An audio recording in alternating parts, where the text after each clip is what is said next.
ಎಲ್ಲರಿಗೂ ನಮಸ್ಕಾರ. ಎಸ್ ಭೈರಪ್ಪ ಅವರ ತಬ್ಬಲಿಯು ನೀನಾದೆ ಮಗನೇ ಕಾದಂಬರಿಯನ್ನು ಮುಂದುವರಿಸೋಣ.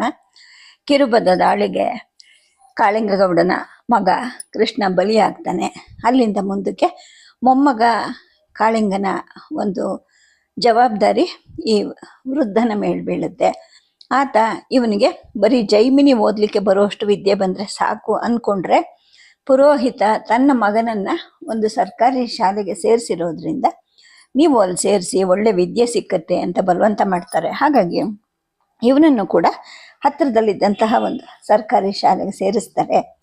ಅಲ್ಲಿ ಮೊಮ್ಮಗನ ಬಿಡ್ಲಿಕ್ಕೆ ಹೋದಾಗ ಗೌಡನಿಗೆ ಕೇಳೋದು ಗೋವಿಂದ ಹಾಡು. ಇಟ್ಟರೆ ಸಗಣಿಯಾದೆ ಮತ್ತು ಹಾಲಾದೆ ಕರೆದರೆ, ಈ ಥರ ಗೋವಿನ ಒಂದು ಮಹತ್ವವನ್ನು ತಿಳಿಸುವಂತಹ ಪದ್ಯವನ್ನು ಹೇಳ್ಕೊಡ್ತಿರ್ತಾರೆ. ಇದರಿಂದ ಗೌಡನಿಗೂ ಸಂತೋಷ ಆಗುತ್ತೆ. ಇನ್ನು ಕತೆಗೆ ಹೋಗೋಣ.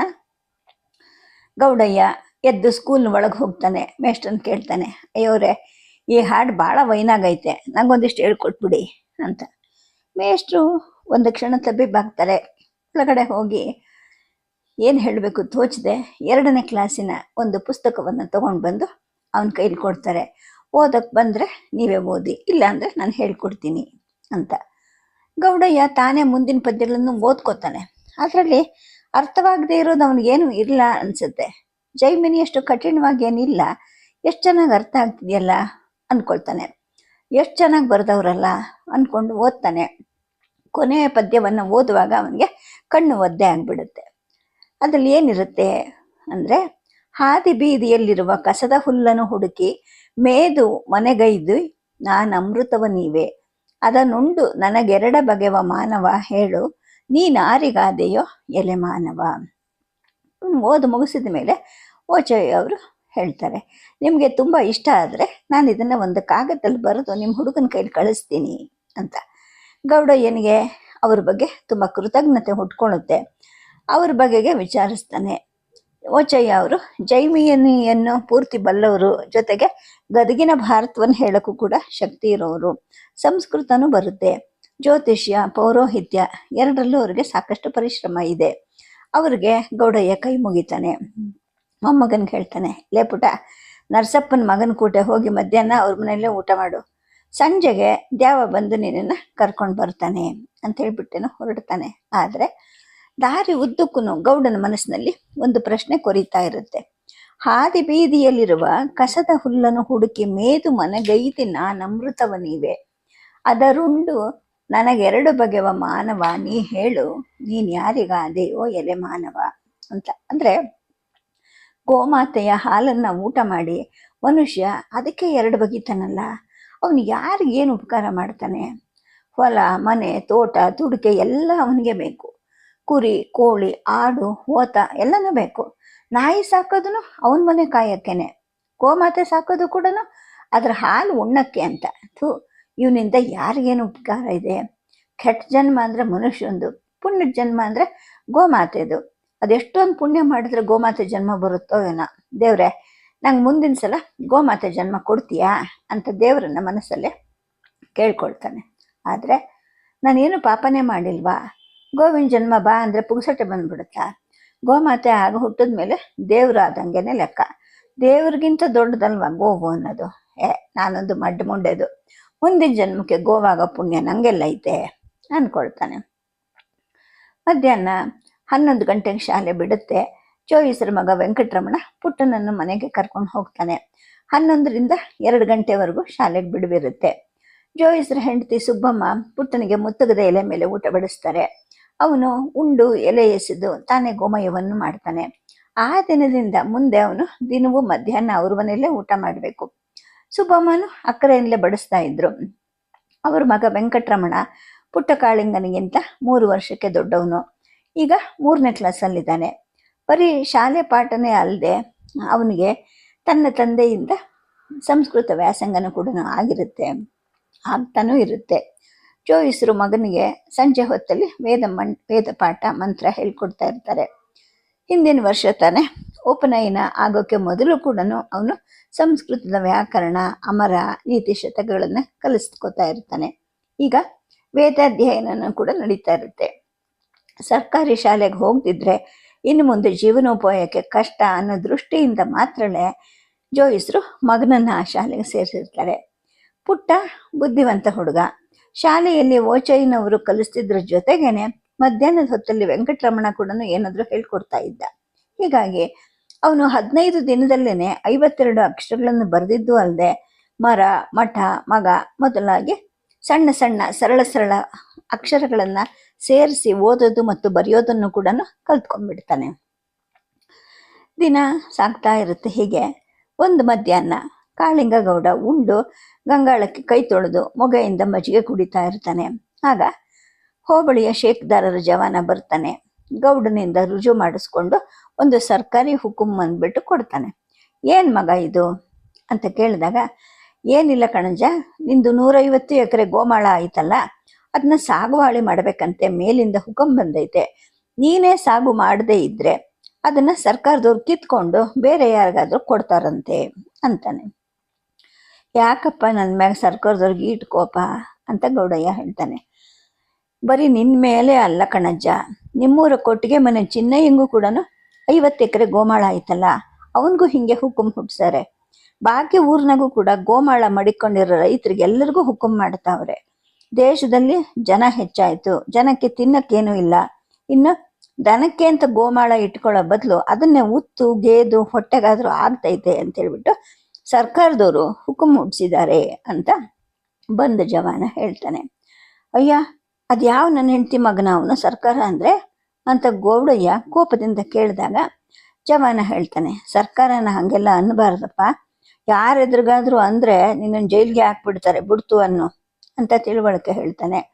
ಅವನ ಮನೆಯಲ್ಲೇ ಕೈಗೆ ನೀರಿಸ್ಕೊಂಡು ಉಂಡು ಆ ಜವಾನ ಕೊಟ್ಟಿಗೆ ಮನೆ ಚಿಣ್ಣಯ್ಯನಿಗೂ ಕೂಡ ಹುಕುಮನ್ನು ಕೊಡೋಕ್ಕೆ ಅಂತ ಹೋಗ್ತಾನೆ. ಅವನು ಹೋದ ಮೇಲೆ ಗೌಡಯ್ಯನೇ ಒಮ್ಮೆ ಅದನ್ನು ಓದ್ಲಿಕ್ಕೆ ಪ್ರಯತ್ನಿಸ್ತಾನೆ. ಆದರೆ ಶೇಕ್ದಾರರ ಮೋಡಿ ಅಕ್ಷರದ ಕಾರ್ಬನ್ ಕಾಪಿಯನ್ನು ಓದೋದು ಅವನಿಗೆ ಗೊತ್ತಾಗೋದಿಲ್ಲ. ಆ ಊರಿಗೆ ಸಾಕಷ್ಟು ಮಟ್ಟಿನ ಅಕ್ಷರಸ್ಥ ಅಂದ್ರೂ ಕೂಡ ಅವನೇನೆ. ಅವನಿಗೆ ತಿಳಿಯೋದೇ ಇದ್ದಿದ್ದು ಮತ್ತಿನ್ಯಾರಿಗೆ ತಿಳಿಯೋಕ್ಕೆ ಸಾಧ್ಯ? ಆದರೆ ತನಗೆ ಬಂದ ಈ ಹುಕುಮನ್ನು ಕೈಲಿ ಹಿಡ್ಕೊಂಡು ಚಿಣ್ಣಯ್ಯ ಓಡ್ ಬರ್ತಾನೆ ಅಲ್ಲಿಗೆ. ಅವನಿಗೂ ಬಂದದ್ದು ಕೂಡ ಅದೇ ರೀತಿಯ ಮೋಡಿ ಅಕ್ಷರದ ಕಾಗದ. ಸರಿ, ಇದನ್ನ ನರಸಪ್ಪ ಜೋಯಿಸರು ಮಾತ್ರ ಓದಬಲ್ರು ಅಂದ್ಕೊಂಡು ಅವರಿಬ್ರು ಅಗ್ರಹಾರದ ಕಡೆಗೆ ಓಡ್ತಾರೆ. ಜೋಯಿಸರು ಒಕ್ಕಣೆ ಸಮೇತ ಆ ಪತ್ರವನ್ನು ಓದ್ತಾರೆ, ಸಾರಾಂಶವನ್ನು ಹೇಳ್ತಾರೆ. ಜನಗಳಿಗೆ ಈಗ ಆಹಾರ ಸಾಕಾಗ್ತಾ ಇಲ್ಲ, ವ್ಯವಸಾಯದ ಭೂಮಿಯನ್ನು ಹೆಚ್ಚು ಮಾಡಬೇಕು, ವ್ಯವಸಾಯ ಮಾಡೋರ್ಗೆನೆ ಸರ್ಕಾರಿ ಗೋಮಾಳವನ್ನು ದರಖಾಸ್ತಿನಲ್ಲಿ ಕೊಡಬೇಕು ಅಂತ ಘನ ಸರ್ಕಾರ ತೀರ್ಮಾನ ಮಾಡಿದೆ. ಜಮೀನ್ದಾರಿ ತರ್ಪು ಇರೋ ಗೋಮಾಳಗಳನ್ನು ಜಮೀನ್ದಾರರೇನೆ ಸಾಗು ಮಾಡಿದ್ರೆ ಸರಿ, ಇಲ್ಲ ಅಂದರೆ ಅದನ್ನು ಸರ್ಕಾರ ವಶ ಮಾಡಿಕೊಂಡು ಅನಂತರ ಸಾಗುವಳಿ ಮಾಡೋಕ್ಕೆ ಒಪ್ಕೊಳ್ಳೋ ಅಂತಹ ಅರ್ಜಿದಾರರಿಗೆ ಕಿಮ್ಮತ್ತು ಅಥವಾ ಹರಾಜು ದರಖಾಸ್ತಲ್ಲಿ ಹಂಚುತ್ತೆ. ಇದಕ್ಕೆ ಸಂಬಂಧಪಟ್ಟಂತಹ ಗೋಮಾಳದಾರರು ತಾಲೂಕು ಅಮಲ್ದಾರರ ದಣಿಗಳ ಸನ್ನಿಧಾನದಲ್ಲಿ ಹೋಗಿ ಮುಚ್ಚಳಿಕೆ ಬರ್ಕೊಟ್ಟು ಬರಬೇಕು ಅಂತಿರುತ್ತೆ. ಅಷ್ಟರಲ್ಲಿ ಆ ಜೋಯಿಸರ ಮನೆಗೆ ಸ್ಕೂಲ್ ಮೇಸ್ಟ್ರು ಬರ್ತಾರೆ. ಮತ್ತೊಮ್ಮೆ ಅವ್ರಿಗೆ ಅದನ್ನು ಓದಕ್ಕೆ ಕೊಡ್ತಾರೆ. ಅವರು ಅದನ್ನು ಓದ್ತಾರೆ, ಅದೇ ಸಾರಾಂಶವನ್ನೇ ಹೇಳ್ತಾರೆ. ಅಲ್ಲ, ಗೋದಣಕ್ಕೆ ಹುಲ್ಲಿಗೆ ಅಂತ ಹೇಳ್ಬಿಟ್ಟು ಪುಣ್ಯಾತ್ಮರು ಗೋಮಾಳ ಬಿಟ್ಟು ಪುಣ್ಯ ಕಟ್ಕೊತಾರೆ. ಈ ಸರ್ಕಾರನ ನನ್ನ ಮಕ್ಕಳು ಈ ಗೋಮಾಳನ ಕಿತ್ಕೊಂತಾರಲ್ಲ, ಇರೋ ಭೂಮಿಲಿ ಕಷ್ಟ ಬಿದ್ದು ಗೆದ್ರೆ ಬೆಳೆ ಬೆಳೆಯೋಕೆ ಆಗೋದಿಲ್ಲ ಅನ್ನುತ್ತಾ ಅಂತ ಗೌಡಯ್ಯ ಕೇಳ್ತಾನೆ. ಆಗ ಮೇಷ್ಟ್ರು ಹೇಳ್ತಾರೆ, ನೀವು ತಾಲೂಕು ಅಮಲ್ದಾರರ ಹತ್ರ ಹೋಗ್ಬಿಟ್ಟು ನಿಮ್ಮ ಅಹವಾಲನ್ನು ಹೇಳ್ಕೊಳ್ಳಿ, ಅವರು ತುಂಬ ಒಳ್ಳೆ ಮನುಷ್ಯರು, ನಿಮಗೆ ಏನು ತೊಂದರೆ ಆಗದ ರೀತಿಯಲ್ಲಿ ಅನುಗ್ರಹ ಮಾಡ್ತಾರೆ ಅಂತ. ಆದರೆ ತಾಲೂಕಿಗೆ ಚಿನ್ನಯ್ಯ ಗೌಡಯ್ಯ ಇಬ್ಬರೇ ಹೋಗ್ಲಾರರು, ಜೊತೆಲಿ ನೀವೇ ಬನ್ನಿ ಅಂತ ಮೇಷ್ಟ್ರನ್ನ ಕರೀತಾರೆ. ಆಗ ಅವರು ಹೇಳ್ತಾರೆ, ಸ್ವಾಮಿ, ನಾನು ಸರ್ಕಾರದಲ್ಲಿ ಸಣ್ಣ ನೌಕರ, ನಾನು ಬರಬಾರ್ದು, ಜೋಯಿಸರ ಜೊತೆಗೆ ಹೋದರೆ ಸರಿ ಹೋಗುತ್ತೆ ಅಂತಾರೆ. ಜೊತೆಗೆ ಈಗಾಗಲೇ ಮಧ್ಯಾಹ್ನದ ಶಾಲೆಗೆ ಹೊತ್ತಾಗ್ತಿದ್ದರಿಂದ ಮೇಷ್ಟ್ರು ಕೂಡ ಅಲ್ಲಿಂದ ಹೊರಟು ಹೋಗ್ತಾರೆ. ಇನ್ನು ಈ ಚಿನ್ನಯ್ಯ ಶುದ್ಧ ಅನಕ್ಷರಸ್ಥ, ಅವನಿಗೆ ಸರ್ಕಾರ, ಕಾನೂನು ಮೊದಲಾದ ಯಾವ ತಿಳುವಳಿಕೆನೂ ಇರೋದಿಲ್ಲ. ಗೌಡಯ್ಯ ಮತ್ತು ಜೋಯಿಸರು ಈ ಬಗೆಗೆ ಬಹಳ ಹೊತ್ತು ಮಾತಾಡ್ತಿರ್ತಾರೆ. ಸರ್ಕಾರಕ್ಕೆ ಯಾಕೆ ಈ ಥರ ಕೆಟ್ಟ ಬುದ್ಧಿ ಬಂತು, ಈ ರೀತಿ ಹುಕುಂ ಮಾಡಿದವನಿಗೆ ಖಂಡಿತ ಒಳ್ಳೇದಾಗಲ್ಲ ಅಂತ ಹೇಳಿಬಿಟ್ಟು ಅವ್ರ ಮಾತು ಸ್ವಲ್ಪ ಹೊತ್ತು ನಡೆಯುತ್ತೆ. ಇನ್ನು ಇಂತಹ ವಿಷಯದಲ್ಲಿ ವಿಳಂಬ ಮಾಡಿಕೊಂಡ್ರೆ ತೊಂದರೆ ಆಗುತ್ತೆ ಅಂತ ಹೇಳಿಬಿಟ್ಟು ಮರುದಿನವೇನೆ ತಾಲೂಕಿಗೆ ಹೋಗಿ ಬರೋಣ ಅಂತ ಅವರಿಬ್ರು ತೀರ್ಮಾನಿಸ್ಕೊಳ್ತಾರೆ. ಚಿನ್ನಯ್ಯನು ಹೋಗ್ಬಿಡ್ತಾನೆ. ಆದರೆ ತಾಲೂಕು ಪಟ್ಟಣಕ್ಕೆ ಹೋಗಿ ದಣಿಗಳು ಎದುರು ನಿಂತ್ಕೋಬೇಕಲ್ಲ ಅನ್ನೋ ಯೋಚನೆಗೇನೆ ಅವನ ಕಾಲುಗಳು ನಡುಗ್ತಾ ಇರುತ್ತೆ. ಮರುದಿನ ಬೆಳಗಾಗತ್ತೆ. ಕಾಗೆ ಕೂಗೋ ಹೊತ್ತಿಗೆನೆ ಚಿನ್ನಯ್ಯ ಮತ್ತು ಗೌಡಯ್ಯ ಅಗ್ರಹಾರಕ್ಕೆ ಬರ್ತಾರೆ. ಅಲ್ಲಿಂದಲೇ ತಾಲೂಕಿಗೆ ಹೋಗಬೇಕು. 3 ಜನರು ಎಲ್ಲೂ ನಿಲ್ಲದೆ 4 ಹರದಾರಿ ದೂರದ ಪಟ್ಟಣವನ್ನ ಸೂರ್ಯ ನೆತ್ತಿ ಮೇಲೆ ಬರೋಕ್ಕೆ ಮೊದಲೇನೆ ಮುಟ್ತಾರೆ. ಜೋಯಿಸ್ರ ಹತ್ರ ಯಾವ ಸಾಮಾನು ಇರೋದಿಲ್ಲ. ಹುಟ್ಟಿರೋದೊಂದು ಪಂಚೆ, ಹೆಗಲ ಮೇಲೊಂದು ಶಾಲು, ಇನ್ನೊಂದು ಮಡಿ ಪಂಚೆಯಲ್ಲಿ ಒಂದು ಸುಲಿದ ತೆಂಗಿನಕಾಯಿ, ಒಂದು ಹಿಡಿ ಮಂತ್ರಾಕ್ಷತೆ ಇಟ್ಕೊಂಡಿರ್ತಾರೆ. ಆದರೆ ಗೌಡಯ್ಯ 12 ಸೇರು ತೂಕದ ಬೆಣ್ಣೆಯನ್ನ ಒಂದು ತಪ್ಪಲೆಯಲ್ಲಿ ಹೊತ್ಕೊಂಡ್ ಬಂದಿರ್ತಾನೆ. ಚಿನ್ನಯ್ಯ 10 ಸೇರು ಬೆಣ್ಣೆಯ ಮೊಗೆಯವ್ಗೆ ಉಗ್ಗ ಕಟ್ಕೊಂಡು ಬಂದಿರ್ತಾನೆ. ಜೋಯಿಸ್ರು ಪಟ್ಟಣವನ್ನ ಹಿಂದೂ ನೋಡಿರ್ತಾರೆ. ತಾಲೂಕ್ ಕಚೇರಿ ಜಾಗ ಎಲ್ಲಿದೆ ಅಂತಲೂ ಅವ್ರಿಗೆ ಗೊತ್ತಿರುತ್ತೆ. 3 ಜನವು ಅಲ್ಲಿಗೆ ಹೋದಾಗ ಕಚೇರಿಯ ಬಾಗಿಲು ಕಿಟಕಿಗಳು ಎಲ್ಲ ಮುಚ್ಚಿರುತ್ತವೆ. ಖಜಾನೆಯ ಪಹರೆಗೆ ಅಂತ 2 ಪೊಲೀಸ್ನವ್ರು ಮಾತ್ರ ಬಂದೂಕ ಹಿಡ್ಕೊಂಡು ನಿಂತಿರ್ತಾರೆ. ಜೋಯಿಸ್ರು ಧೈರ್ಯವಾಗಿ ಹತ್ರ ಹೋಗ್ತಾರೆ. ಅವ್ರನ್ನ ಕೇಳಿದಾಗ ಆ ದಿನ ಭಾನುವಾರ ಸರ್ಕಾರಿ ಆಫೀಸುಗಳಿಗೆ ರಜಾ ಅಂತ ಅವರಲ್ಲೊಬ್ಬ ಹೇಳ್ತಾನೆ. ಭಾನುವಾರ ಸರ್ಕಾರಿ ಕಚೇರಿಗಳಿಗೆ ರಜಾ ಅನ್ನೋದು ಜೋಯಿಸ್ರಿಗೂ ಗೊತ್ತಿರುತ್ತೆ. ಆದರೆ ಪ್ರಯಾಣವನ್ನು ನಿಶ್ಚಯಿಸುವಾಗ ಅವ್ರಿಗೆ ಅದು ಹೊಳದೇ ಇರೋದಿಲ್ಲ. ತಾವು ಹೊರಟ ಗಳಿಗೆ ಬಗ್ಗೆ ಮಾತ್ರ ಅವರು ಹಿಂದಿನ ದಿನ ಪಂಚಾಂಗದಲ್ಲಿ ನೋಡಿರ್ತಾರೆ. ಒಳ್ಳೇದಾಗುತ್ತೆ ಅಂತ ಅನಿಸಿರುತ್ತೆ. ಆದರೆ ಇಲ್ಲಿ ಈ ಥರ ಆಗೋಗಿದೆಯಲ್ಲ ಅಂತ ಅಂದ್ಕೊಳ್ತಾರೆ. ತಮಗೆ ಆದ ನಿರಾಶೆಯಿಂದಲೇ ಗೌಡಯ್ಯ ಹೇಳ್ತಾನೆ, ಅಲ್ಲ, ಭಾನುವಾರ ಸರ್ಕಾರದವ್ರು ಯಾಕೆ ರಜಾ ಮಡಗ್ಯವ್ರೆ? ದೇಶಕ್ಕೆಲ್ಲ ಸೋಮವಾರ ಅಲ್ವ ರಜಾ? ಆವತ್ತೇ ಹಳ್ಳಿಲಿ ಯಾರು ಉಕ್ಕೆ ಆರು ಕಟ್ಟಕ್ಕಿಲ್ಲ. ಯಾರು ಸೋಮವಾರ ಬಸವಣ್ಣನ ಬಳಲಿಸಬಾರದು ಅಂತ ಶಾಸ್ತ್ರನೇ ಆಯ್ತಲ್ವಾ ಅಂತಾನೆ. ಅವ್ರ ಪೈಕಿ ಹಣೆಗೆ ವಿಭೂತಿ ಇಟ್ಕೊಂಡು ಅದ್ರ ಮೇಲೆ ಕುಂಕುಮ ಹಚ್ಕೊಂಡಿದ್ದ ಒಬ್ಬ ಪೊಲೀಸ್ನಪ್ಪ ಹೇಳ್ತಾನೆ, ಗೌಡಜ್ಜ, ನಿನ್ನ ಮಾತೇನೋ ನಿಜ, ಆದರೆ ಈ ಸರ್ಕಾರ ಅನ್ನೋದು ಯುರೋಪಿಯನ್ರದ್ದು.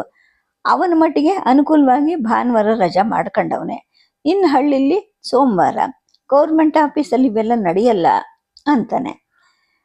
ಜೋಯಿಸ್ರು ಪೊಲೀಸ್ನವನನ್ನ ಕೇಳ್ತಾರೆ, ಅಮಲ್ದಾರರ ಮನೆ ಯಾವುದು ಅಂತ ಸ್ವಲ್ಪ ತೋರಿಸ್ತೀಯನಪ್ಪ ಅಂದಾಗ, ತಾಲೂಕ್ ಕಚೇರಿಯ ದೊಡ್ಡ ಕಾಂಪೌಂಡಿನ ಪಕ್ಕದಲ್ಲಿ 7-8 ದೊಡ್ಡ ಮರಗಳ ಮಧ್ಯೆ ಇದ್ದ ಒಂದು ಸೀಮೆ ಹೆಂಚಿನ ಬಂಗ್ಲೆಯನ್ನು ಆತ ತೋರಿಸ್ತಾನೆ.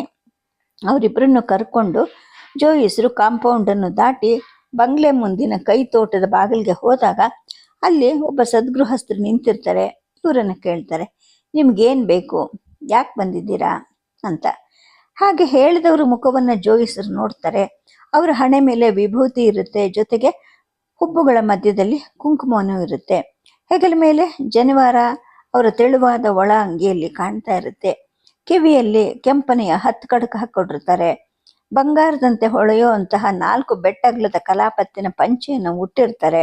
ಅವ್ರ ವಯಸ್ಸು 50 ದಾಟಿರಬಹುದು ಅನ್ಸುತ್ತೆ. ಆದ್ರೂ ಕೂಡ ಮೈ ಕೈ ತುಂಬಿಕೊಂಡು ಲಕ್ಷಣವಾಗಿರ್ತಾರೆ. ಇವರೇನೆ ಅಮಲ್ದಾರ ದಣಿಗಳು ಅಂತ ಜೋಯಿಸ್ರು ತಕ್ಷಣ ತಿಳ್ಕೊಳ್ತಾರೆ. ತಮ್ಮ ರಾಜ್ಯಭಾರಕ್ಕೆ ಸೇರಿದ ಅಗ್ರಹಾರ ಗ್ರಾಮದ ವೈದಿಕ ಪುರೋಹಿತ ನಾನು. ನಿಮಗೆ ರಾಜಾಶೀರ್ವಾದ ಮಾಡಿ ಹೋಗೋಣ ಅಂತ ಬಂದೆ ಅಂತಾರೆ. ಇವರಿಬ್ರು ಯಾರು ಅಂತ ಆತ ಗೌಡರನ್ನ ಚಿನ್ನಯ್ಯನನ್ನ ತೋರಿಸಿ ಕೇಳಿದಾಗ, ನಮ್ಮೂರಿನವರೇ ರೈತರು ಇವರು, ನಿಮಗೆ ಅಡ್ಬಿದ್ದು ಹೋಗೋಕ್ಕೆ ಅಂತ ಬಂದಿದ್ದಾರೆ ಅಂತ ಜೋಯಿಸ್ರು ಹೇಳ್ತಾರೆ. ಜೋಯಿಸ್ರ ಮಾತಿನ ಸೂಚನೆಯನ್ನ ಅರಿತ ಗೌಡಯ್ಯ ಮತ್ತು ಚಿನ್ನಯ್ಯ ತಮ್ಮ ಕೈಲಿದ್ದ ಬೆಣ್ಣೆಯ ಪಾತ್ರವನ್ನ ಹುಲ್ಲಿನ ಮೇಲೆ ಇಡ್ತಾರೆ. ನೆಲವನ್ನ ಮುಟ್ಟಿ ಅಡ್ಡ ಬೀಳ್ತಾರೆ. ಒಳಗೆ ಬನ್ನಿ ಅಂತ ಹೇಳ್ಬಿಟ್ಟು 3 ಜನಕ್ಕೂ ಹೇಳಿ ಅಮಲ್ದಾರರು ಒಳಗೆ ನಡೀತಾರೆ. ಗೌಡಯ್ಯ ಮತ್ತು ಚಿನ್ನಯ್ಯರು ಹೊಲಬಾಗಿಲನ್ನು ದಾಟ್ತಾರೆ. ಆದರೆ ಒಳಬಾಗಿಲಿನ ಒಳಗಡೆಗೆ ಹೋಗೋದಿಲ್ಲ. ಒಳಬಾಗಿಲಿನ ಒಳಗಡೆ ಹಜಾರದಲ್ಲಿ 4 ಕುರ್ಚಿಗಳ ಪೈಕಿ ಒಂದರ ಮೇಲೆ ಅಮಲ್ದಾರರು ಕೂತ್ಕೊಂತಾರೆ. ಜೋಯಿಸ್ರಿಗೆ ಇನ್ನೊಂದು ಕುರ್ಚಿಯನ್ನು ತೋರಿಸಿದ್ರೆ ಅವರು ಕೂಡ ಕೂತ್ಕೊಳ್ಳೋದಿಲ್ಲ. ತಮ್ಮ ಮಡಿಪಂಚೆಯಲ್ಲಿ ಕಟ್ಟಿದ್ದ ಫಲಮಂತ್ರಾಕ್ಷತೆಯನ್ನು ತಗೊಂಡು ಬಲಗೈಲಿ ಹಿಡ್ಕೊಂಡು ರಾಗವಾಗಿ ರಾಜಾಶೀರ್ವಾದ ಮಂತ್ರವನ್ನು ನುಡಿದು ಮಂತ್ರಾಕ್ಷತೆಯನ್ನು ಅವರ ತಲೆ ಮೇಲೆ ಸೂಸಿದ ಮೇಲೆ ಅಮಲ್ದಾರರು ಎದ್ದೇಳ್ತಾರೆ. 2 ಕೈಯನ್ನು ನೀಡಿ ಜೋಯಿಸ್ರು ಕೊಟ್ಟಂತ ಫಲವನ್ನು ಸ್ವೀಕರಿಸಿ ಜೋಯಿಸ್ರಿಗೆ ಕೈ ಮುಗಿತಾರೆ.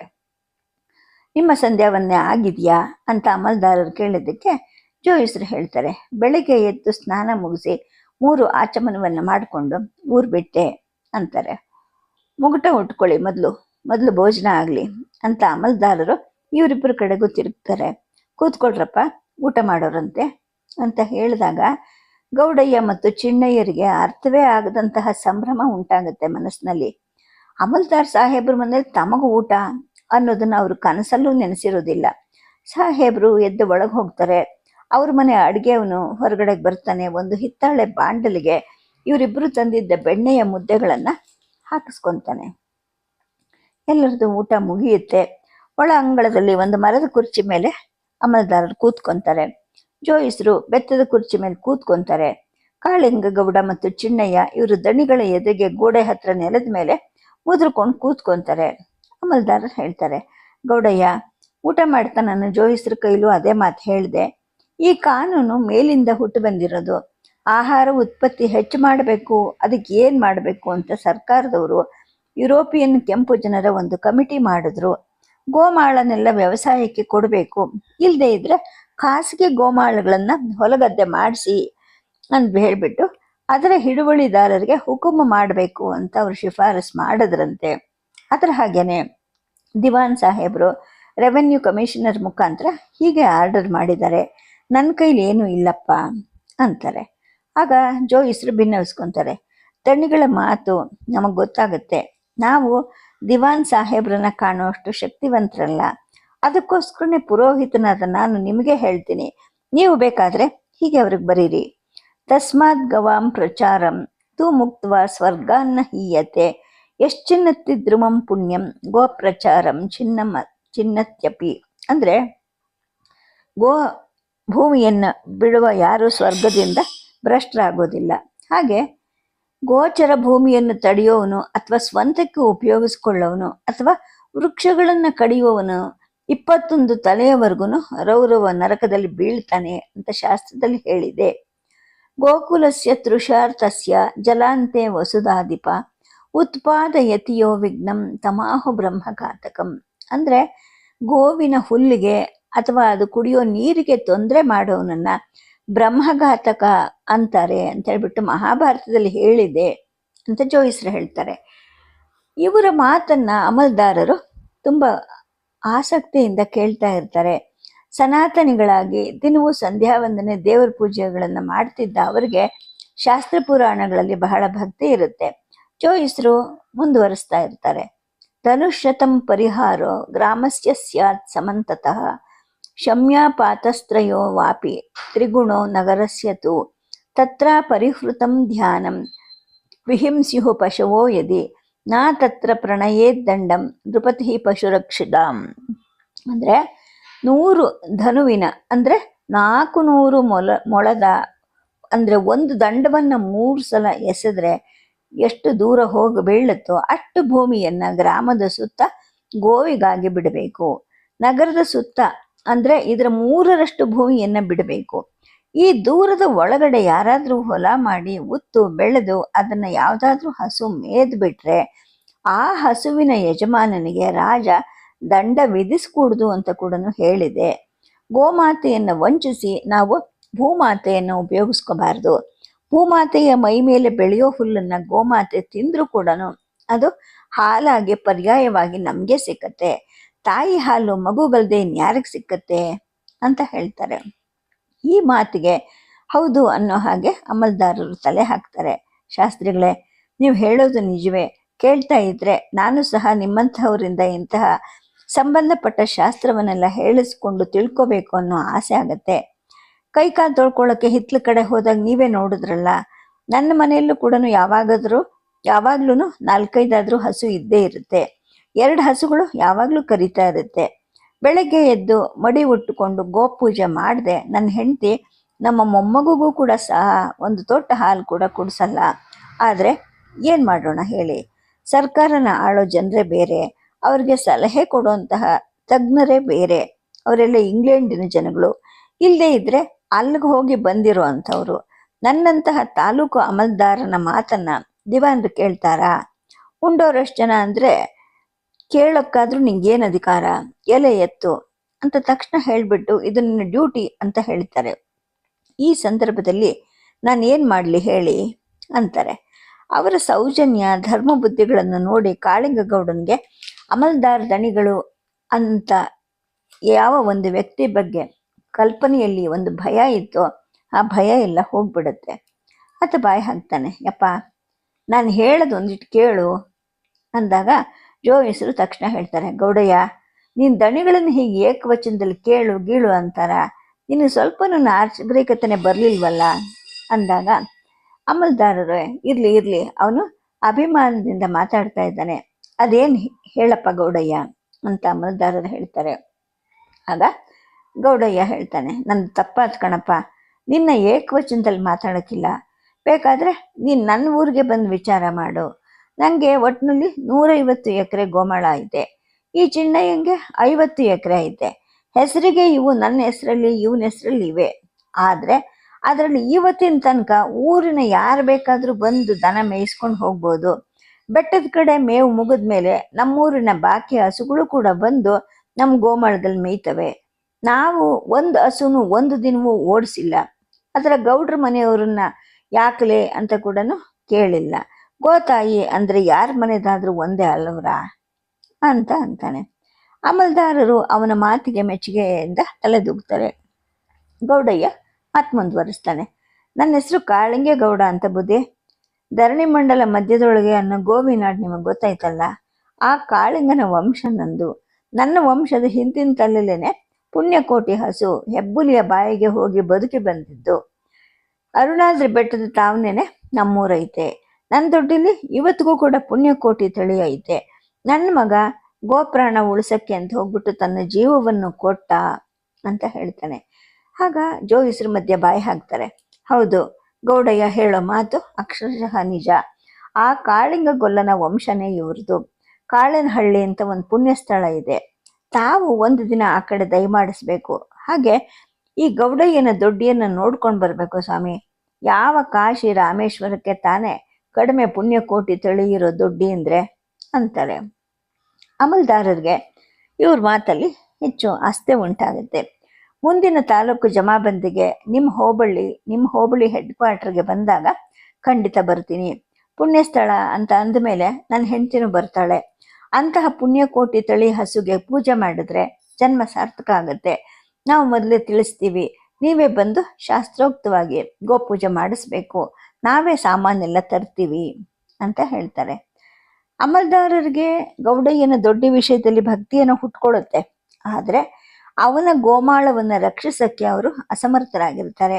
ಹಾಗೆ ಕಾಳಿಂಗಗೌಡನದೇ ಅಲ್ಲದೆ ಯಾವ ಗೋಮಾಳವಾದ್ರೂ ಕೂಡ ಅದ್ರ ಬಗ್ಗೆ ಅವ್ರಿಗೆ ಭಕ್ತಿ ಏನೋ ಇರುತ್ತೆ.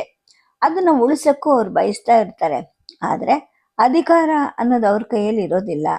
ಬಹಳ ಹೊತ್ತು ಯೋಚನೆ ಮಾಡ್ತಾರೆ. ಆನಂತರ ಹೇಳ್ತಾರೆ, ನೋಡಪ್ಪ, ಕಾನೂನಿನ ಪ್ರಕಾರ ನಾನೇನೂ ಮಾಡೋ ಹಾಗಿಲ್ಲ. ಆದರೆ ನಿಮ್ಮ ಗೋಮಾಳಕ್ಕೆ ಯಾವ ತೊಂದರೆನೂ ಬರದೇ ಇರೋ ಹಾಗೆ ಒಂದು ಉಪಾಯ ಹೇಳ್ಕೊಡ್ತೀನಿ. ಗೋಮಾಳದಲ್ಲಿ ಈಗ ಹೊಲವನ್ನು ಮಾಡಿದ್ದೀನಿ, ಆದರೆ ಅದರಲ್ಲಿ ಫೂಟ್ ಖರಾಬ್ ಶಾನೆ ಇದೆ.